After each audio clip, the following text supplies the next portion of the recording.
Fugitive jeweler jailed in Dominica granted bail. Mehul Choksi gets bail on medical grounds.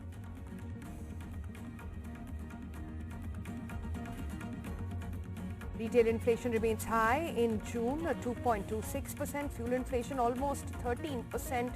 Health 7.5%. Industrial production also increases. So why aren't the prices equalizing? Well, the IIP effectively is still 14% below the May 2019 number.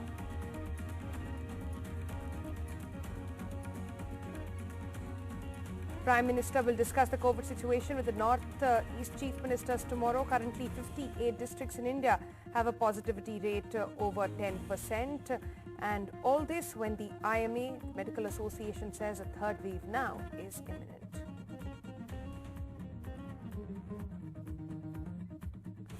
BJP MPs now propose a population control law after Yogi pushes to kid law, and their own ally Nitish is opposed to it.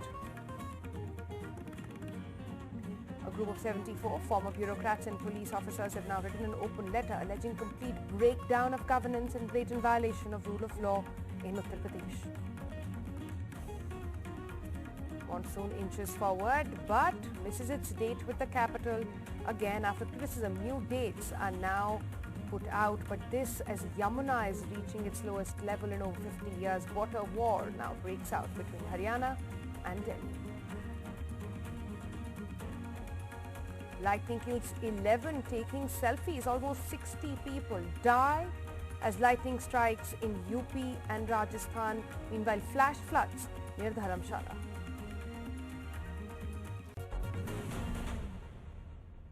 Hello and welcome. You're watching NDTV 24/7. I'm Sonal Mehrotra Kapoor. Our top story at this hour is that Mehul Choksi, the fugitive jeweler, has now got bail on medical grounds. This is seen to be as a setback for the Indian government. He was jailed, remember, in Dominica and has now been granted bail by the Dominican Supreme Court on medical grounds. Choksi and his nephew, Nirav Modi, had fled India in the first week of January 2018, weeks before the multi-crore scam in the Punjab National Bank rocked the Indian banking industry. For more on that, let's go across to Neeta Sharma joining us for the very latest. Neeta, what happened in the court?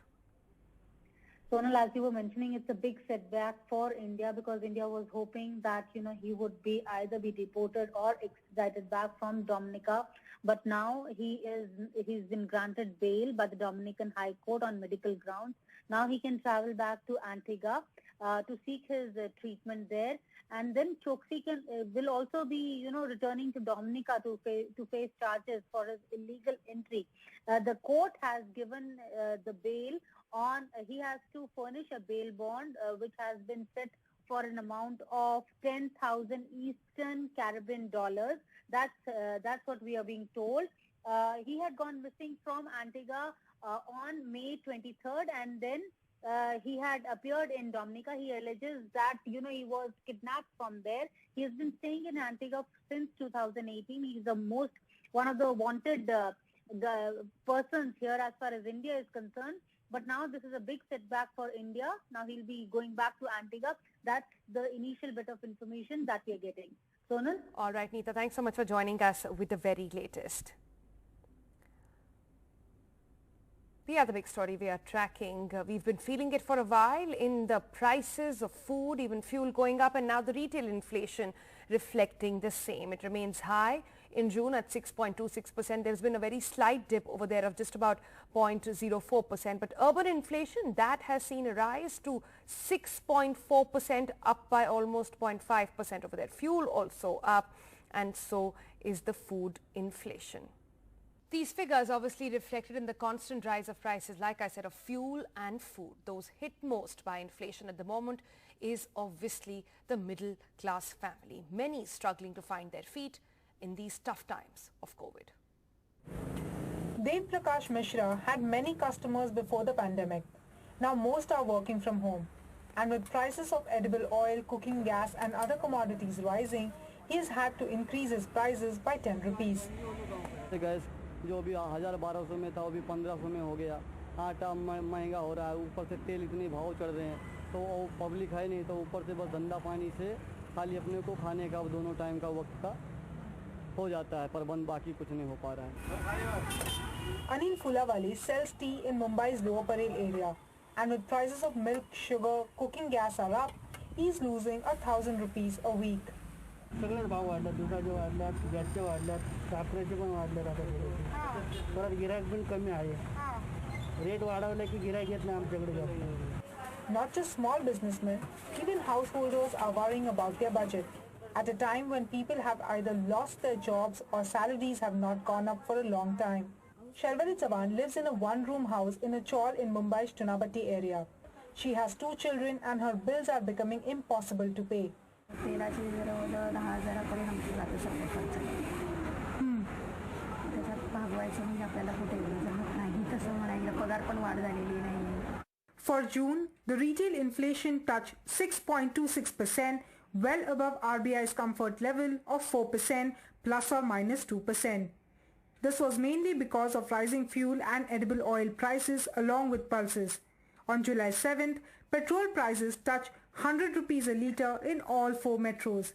Year-on-year inflation rate in June for edible oil was 34.78%. Inflation has been the pain point in the last few months.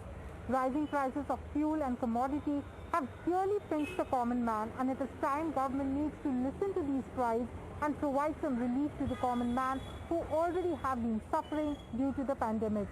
In Mumbai with camera person Rajendra Dehalkar, this is Pooja Fitness for NDTV. Population Control Bill, first in Assam, then in UP, now all set for Parliament. After BJP ruled states batting for it, a group of BJP MPs now have decided to float a private member's bill. This in the upcoming monsoon session. This bill is set to penalize those who have more than 3 kids in the country, but with UP elections not very far away, the opposition is asking, is this bill addressing a legitimate problem or diverting political attention? Testing political waters, diverting political attention, or addressing a legitimate problem. The reactions to Uttar Pradesh government's population control law draft 6 months ahead of the state assembly elections have been plenty. It all started on Sunday when UP Chief Minister Yogi Adityanath announced the need for a law. इसको जारी करते मुझे प्रसन्नता की अनुभूति हो रही है कि काफी तथ्यों के साथ समाज के विभिन्न तबकों को ध्यान में रख करके इस जनसंख्या नीति को लागू करने का कार्य आज प्रदेश सरकार कर रही है. According to the draft of the proposed population control bill, anyone violating two-child policy in Uttar Pradesh will be debarred from contesting local body elections. They will be debarred from applying for or getting promotion in government jobs and receiving any kind of government subsidy. Public servants who adopt the two-child norm will get 2 additional increments during the entire service. 3% increase will also be there in the Employers' Contribution Fund under National Pension Scheme. The proposed law drew criticism from ally Nitish Kumar as well, who said that such laws do not work. संख्या नियंत्रण के लिए अगर आप सिर्फ कानून बना करके कोई उसका उपाय करेंगे, ये सभी ठीक से संभव नहीं है. The Congress's Salman Khurshid took the criticism a step further. और ये कहें कि वो मिनिस्टर जो है वो आप घोषणा करें कि हमारे कितने बच्चे हैं और हम अपनी घोषणा करें कि हमारे कितने बच्चे हैं, उसके बाद क्या होगा? In New Delhi, in what appeared to be a synchronized strategy, many BJP MPs said that they will introduce a private member's bill in the upcoming Lok Sabha session. These MPs include Rakesh Sinha and Anil Agarwal. Opposition parties have hit out against the government. जो political mileage लेने की भूख है वो इस कदर है कि ये कहते कुछ और करते कुछ है. साहब, ये तो सिर्फ फिर मैं आपको कह रहा हूं, जो शब्द आपने कहा है कि 2022 का सगुफा है, ये टोटल सगुफा है. With the challenging UP election 6 months away and Yogi Adityanath's handling of the COVID crisis amid the deep faction wars of the BJP, the opposition looks at this law more as a narrative control measure instead of a population control one. The question now is whether a law is the best way to handle population-related issues. Bureau Report, NDTV. And talking about Parliament, it is all set for the upcoming monsoon session. That's going to happen from 19th of July to the 13th of August, and it will be the first session post-vaccination. But as we know, vaccinations do not keep you away from infection, and the protocols still need to be followed to avoid any surge in numbers. For this now, new arrangements have been made even for parliamentarians and anybody who will attend. The next report will take you through that. Parliament in readiness for the first normal session, with both houses functioning at a full house till the 13th of August. RT-PCR test उन माननीय सदस्यों से आग्रह करेंगे जिन्होंने vaccination नहीं कराया है। अगर उसके बाद 2 वैक्सीनेशन वाले 1 वैक्सीनेशन वाले RT-PCR टेस्ट कराना चाहते हैं तो उसकी सुविधा उपलब्ध रहेगी, लेकिन RT-PCR के टेस्ट के बिना उनको अलाउ नहीं करेंगे, ऐसा नहीं है। 311 MPs have been fully vaccinated. 130 have had only 1 dose, and only 23 haven't been vaccinated at all for various health reasons, and will have to take the mandatory RT-PCR test regularly. Everything will be back to normal, except that seating arrangements will follow social distancing norms, with visitors gallery also being used for members of parliament. Corona संक्रमण की दर कम हुई है, लेकिन देश के कई राज्यों में अभी भी संक्रमण 5% से अधिक है। दिल्ली में संक्रमण कम हुआ है, लेकिन संसद में सभी राज्यों के माननीय सांसद आते हैं, इसलिए पिछले सत्रों की अनुसार व्यापक सुरक्षा इंतजाम और सदन के अंदर बैठने की व्यवस्था भी सुरक्षा की दृष्टि से कोविड मापदंडों का पालन करते हुए सामान्य दूरी पर हमने व्यवस्था की है। MPs will soon have an app for parliamentary work, and the new building will be ready in time for the next year's winter session. In the current session, a deputy speaker is likely to be elected, a key demand of the opposition, as this is the longest period that parliament has gone without a deputy speaker. The matter will be raised during the all-party meeting on the 18th of July. With Himanshu Sekhar, Sunil Prabhu, NDTV. A group of 74 former bureaucrats and police officers have written an open letter alleging a complete breakdown of governance and blatant violation of the rule of law in Uttar Pradesh. The letter has been endorsed by over 200 eminent citizens. It is a 4-page letter.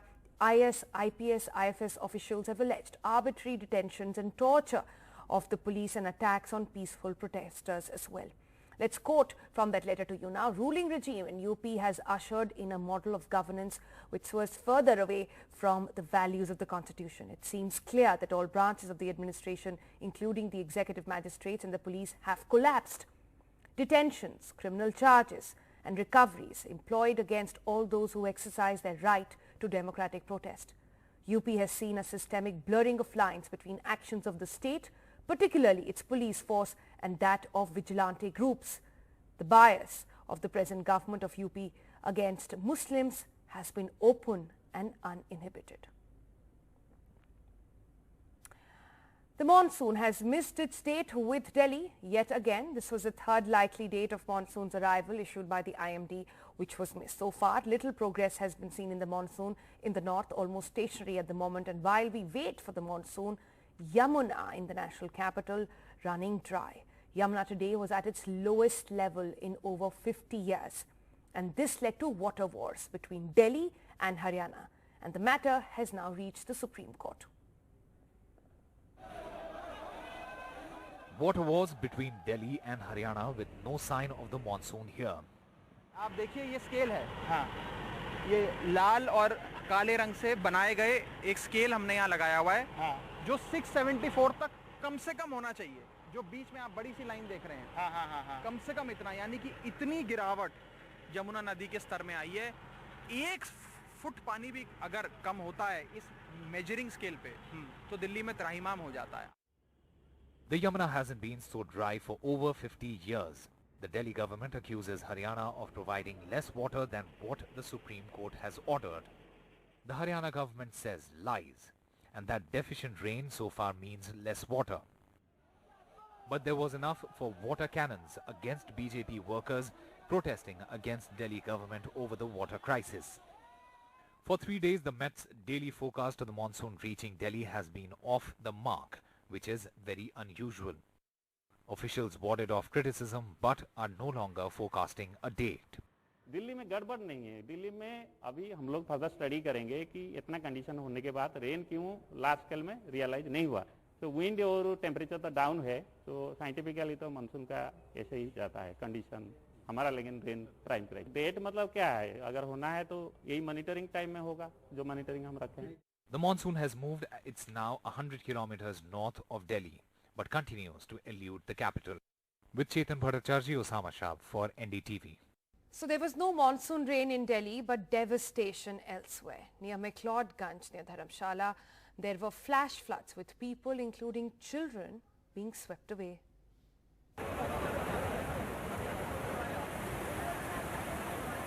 A flash flood near McLeodganj, Dharamshala this morning.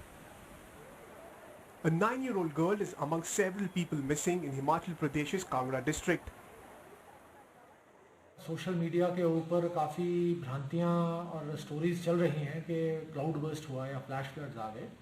ऐसा कुछ भी नहीं हुआ है, क्योंकि रात भर से बहुत भारी बारिश हो रही थी, तो एक नाला है जो ब्लॉक हो गया और उसने अपना कोर्स चेंज कर लिया और पठानकोट मनाली हाईवे जो है वो अवरुद्ध है। यहाँ पर जो मांझी खाद में इतना फ्लड आया कि शमशान घाट के साथ लगती कूड़ बह गई। A surge in tourist numbers means more people are at risk. Today the Chief Minister appealed to tourists to stay away from rivers. Heavy to very heavy rainfall is forecast for today and tomorrow. With Mohammad Ghazali, Joshua Chin for NDTV. 16 crores needed to save the life of a baby girl in Bengaluru. Khyati is her name. She has been diagnosed with a spinal muscular atrophy type 1. The medicine she needs as gene therapy has been given to her before she turns 2. Crowdfunding is on, but the target amount is still far away. This is the age to play with toys, but my daughter is suffering from last 6 months. She is with missions only. Please help us in her treatment. A desperate mother, hoping her 10-month-old baby can have a chance at a healthy life. Khyati suffers from spinal muscular atrophy type 1, which was diagnosed after she failed to achieve the usual baby milestones.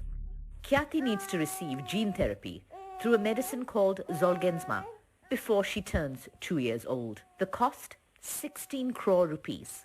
We started crowdfunding for her treatment, and please, so far with all friends and family and relatives, we were able to raise close to 3.3 crores. The Bangalore Baptist Hospital, which is handling Khyati's case, says they have been helping 23 children like this. 7 have received this expensive gene therapy with medication free from Novartis, which follows a lottery system for this purpose. Some of the other children have not survived. The medicine is available that could help baby Khyati and other little ones like her who are struggling with spinal muscular atrophy. It is the cost of the medicine that makes it out of reach. Surely we have to develop a system where the cost of treatment does not decide who lives and who doesn't. Maya Sharma in Bengaluru for NDTV.